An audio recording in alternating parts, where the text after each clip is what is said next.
السلام علیکم ورحمۃ اللہ وبرکاتہ۔ جو شخص صبح کے وقت یہ دعا پڑھ لے تو اس دن بہترین رزق سے نوازا جائے گا اور برائیوں سے محفوظ رہے گا۔ یعنی اگر آپ ہر روز صبح کے وقت یہ دعا پڑھ لیتے ہیں تو اللہ تعالیٰ کا خاص کرم ہوگا۔ بہترین رزق پانے کا اور برائیوں سے محفوظ رہنے کا یہ نبوی نسخہ ہے۔ اللہ تعالیٰ ہم سب کو اس پر عمل کرنے کی توفیق دے۔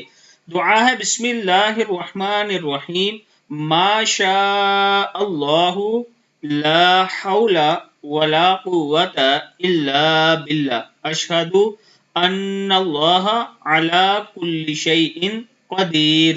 ما شاء اللہ لا حول ولا قوة الا باللہ، اشہد ان اللہ علی کل شیء قدیر۔ جو شخص صبح کے وقت یہ دعا پڑھ لے تو اللہ تعالیٰ کا خاص کرم ہوگا۔ اللہ تعالیٰ اسے برائیوں سے محفوظ رکھے گا اور اللہ تعالیٰ اسے رزق عظیم عطا فرمائے گا۔ السلام علیکم ورحمۃ اللہ وبرکاتہ۔